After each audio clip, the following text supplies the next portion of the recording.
It is a truth universally acknowledged that the only thing better than watching a costume drama is judging a costume drama. I've gathered a list of all the costume dramas I've watched in a year, and in this video I'll be tier ranking them for you. And of course, to join in on the fun, you are very welcome to come fight me in the comments. Also, just to show that no one's ever had any original thought, I was so excited with the tiers that I had made, which are all based on quotes of the best costume drama of all time, the 2005 Keira Knightley Pride and Prejudice, only for me to find other people's tier lists and to realize that they had created some of the exact same tiers. Anyway, this should be fun. I hope you enjoy.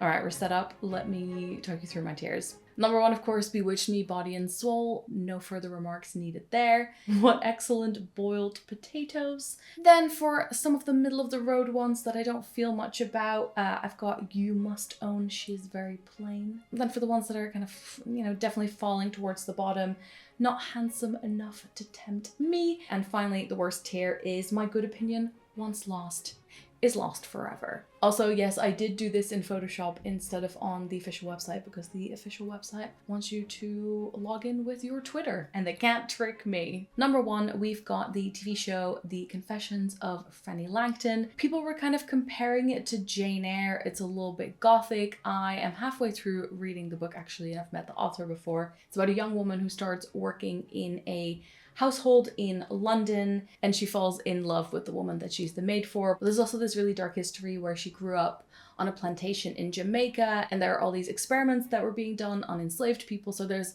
all of this history sort of wound into it, and something happens that means that Franny is on trial, and that is what this show follows. I found the book a little bit slow. I think the show had some of that as well. I'm not super keen on books that are kind of like diaries or based in letter writing, so I think I enjoyed seeing it on the screen more. It's not my favorite of all time, but I'm really glad I watched it and I'm glad it got made. Okay, so Fanny Langton is going in What Excellent Boiled Potatoes. Next up there is 1899, which was a Netflix show, which I think has already been cancelled. It's about a Titanic-like ship with a bunch of international people on board, which is cool because they went for the subtitling route and let people kind of speak in their own language. They encounter this other mysterious boat that went missing and they think everyone's dead, and it's this sort of ghost story. I just thought it was really boring. I was expecting it to be really scary. It was very slow. I think we gave it 3 or 4 episodes. It felt a little bit cliche. It's cancelled. I'm not going to watch any more of it now. I think it had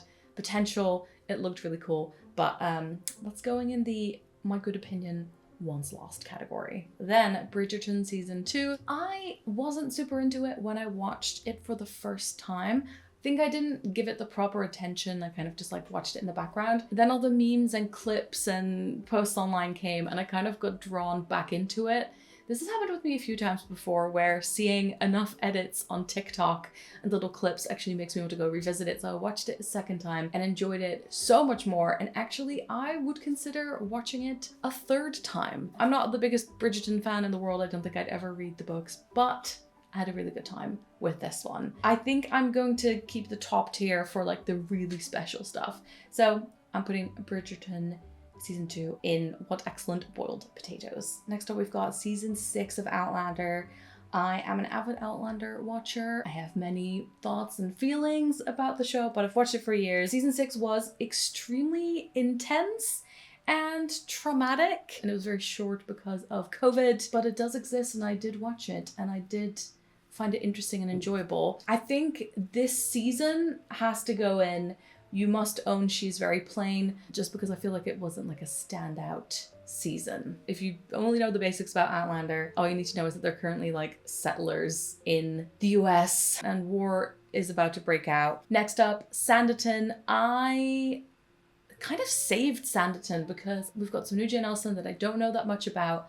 So I saved it for a few years as a little treat to myself.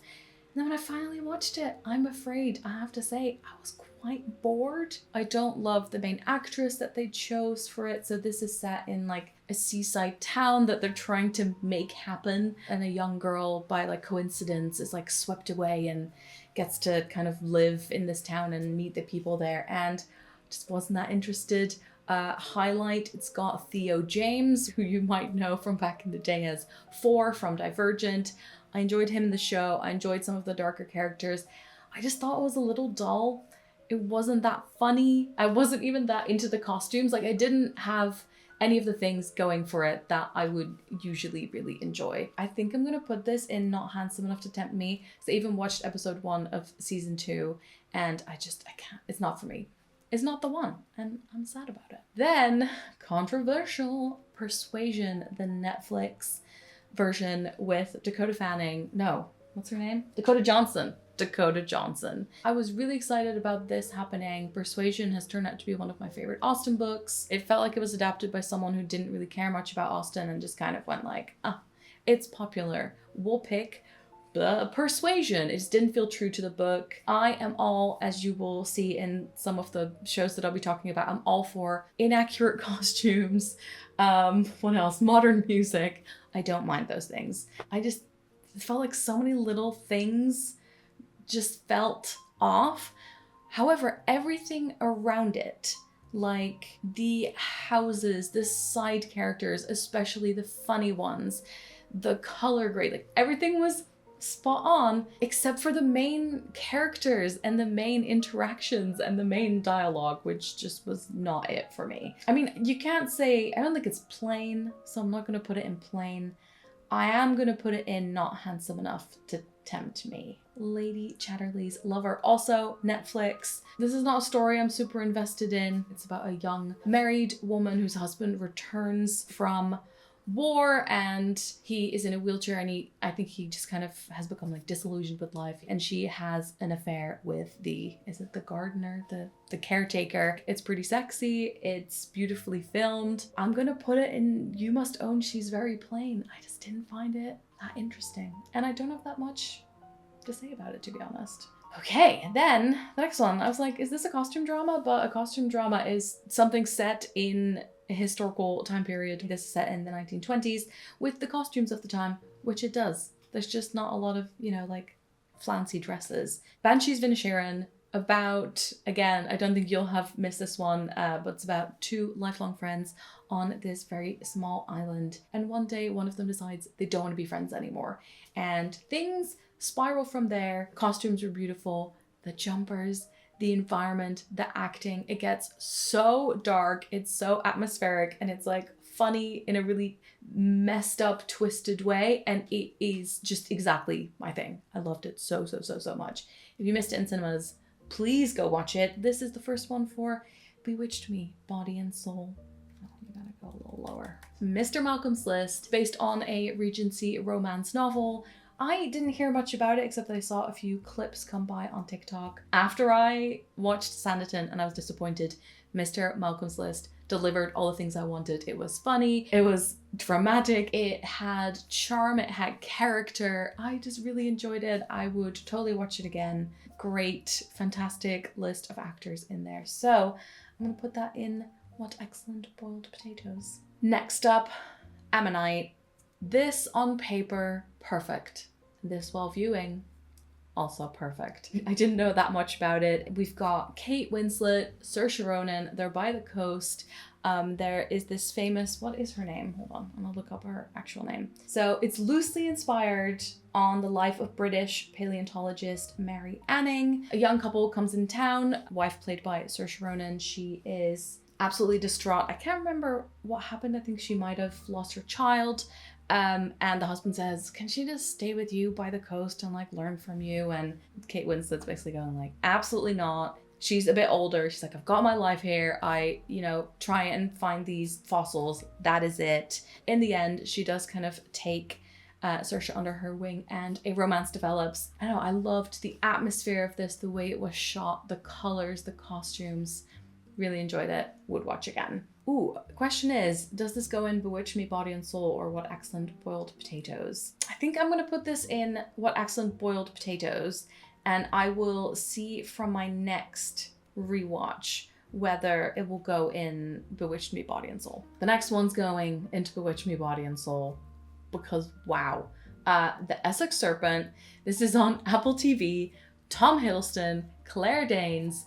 It's gorgeous. It's beautiful. Again, I feel like this one went under the radar. It's so intense. It's about this very small town where people think there's like a sea serpent because a girl has disappeared and they think she's been taken by the sea serpent. The main character, her husband has just died. It was kind of like an abusive relationship. She goes to the small town to kind of see what's going on there, falls in love with the local reverend who already has a wife. It's so like gothic and dark, and the colors, the costumes. I keep repeating myself, but this is so intense. I loved it so much. I can't wait to read the book. I've read a few pages of the book and the writing is also gorgeous. For me, this is an all-round yes, and it's going in Bewitched Me, Body and Soul. And then finally, which I think kind of fits into the same category, is The Wonder, based on the book by Emma Donoghue, I believe. Florence Pugh, she's a young nurse. She goes to a remote, I think it's an Irish town, where they say there's this girl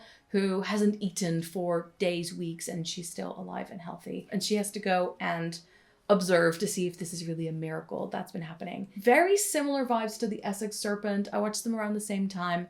Really dark, really intense, a little bit trippy. Enjoyed it a lot and would rewatch. I feel like The Essex Serpent, because it was a show, I watched so much more of it, so many more hours. And so The Wonder, I remember a little bit less. But for now, I think this is ending up in the same category as Ammonite, where I loved it, but I need to do another rewatch before it ends up in Bewitched Me, Body and Soul, potentially. Okay, we've arrived at some of the older releases. I think Ammonite was from 2021 maybe, but all of the other stuff is a little bit older. All but one of these have had multiple rewatches, so that is the kind of category we're in.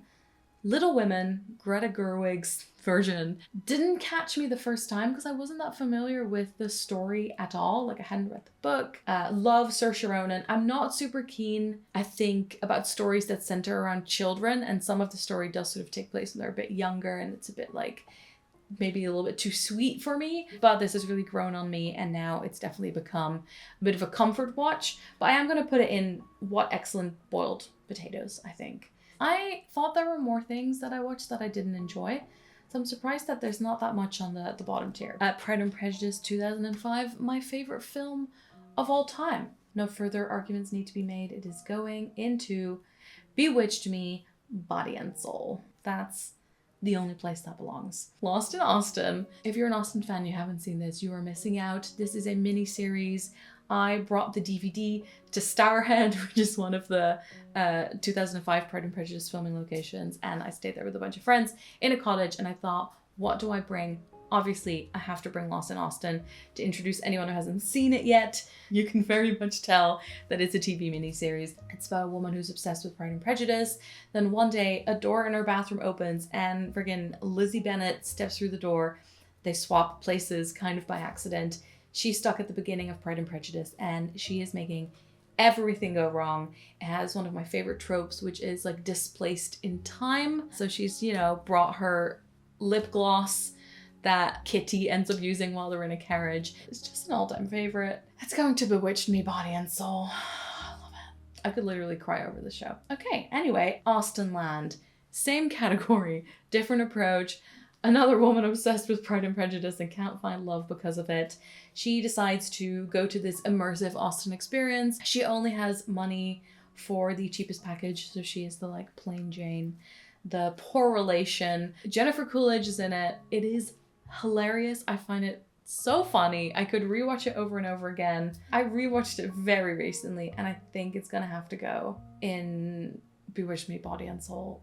Oh no, I missed one. I'm gonna go grab the poster. I missed a film. Nobody panic. It's back.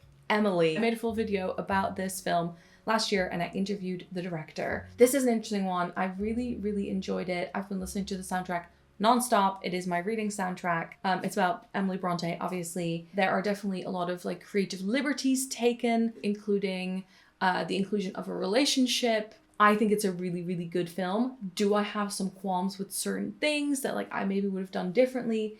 Yes. Do I love it as a whole? Yes. I think it's gonna have to go in What Excellent Boiled Potatoes, even though I freaking love it, just because of those slight things.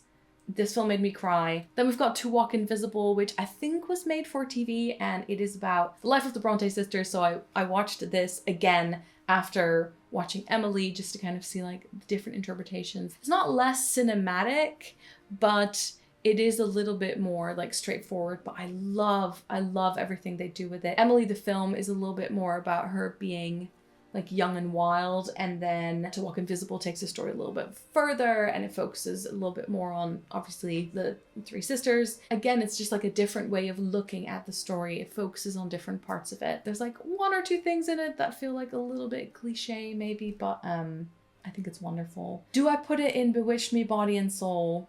I think I'm going to put it in What Excellent Boiled Potatoes as well. So Anne with an E has, I think it's 3 seasons based on Anne of Green Gables. I think if you're a costume drama lover, you will know about this. I adore this show so much. This is my comfort show, except that so many horrible things happen in it that you get like half an hour of just like joy and you're just waiting for the thing that you know is going to go wrong to go wrong. So it's a stressful comfort watch. Like the whole last few episodes of season 3, I'm just crying. I would rewatch this forever, especially season 1. So it's going in Bewitched Me Body and Soul. The final show is Dickinson. It is also on Apple TV. It is super interesting. It definitely is taking that approach that like The Great does and a few other things. It's modern music. It's really wacky. But then it also has like kind of the serious side of the story of Emily Dickinson. It's, I think, wildly interpreted. I don't know that much about Emily Dickinson. They incorporate the poetry in really interesting ways. It's out there. I think I watched all the way through season 2 and maybe to season 3. It felt quite repetitive and like it wasn't going anywhere. It felt like it was kind of doing the same trick over and over again. And as much as I enjoyed a lot of it and like laughed out loud, in the end, I stopped watching. I don't know where to put this. I mean, you can't put it in the plain category because it's not plain, but I did stop watching it. So I think it's going in not handsome enough to tempt me. And that is my final list. Let me know if any of those surprised you. Obviously, this is not everything that came out and it includes some of my old favorites, but I think I caught quite a lot. If you're interested in more costume drama videos, I made a video with my friend Kez where we ranked our ultimate favorites. We agreed on some, we disagreed on some, and if you want to see that, then click here. Thanks for watching, and I'll be back with more Regency related things very soon. Doei!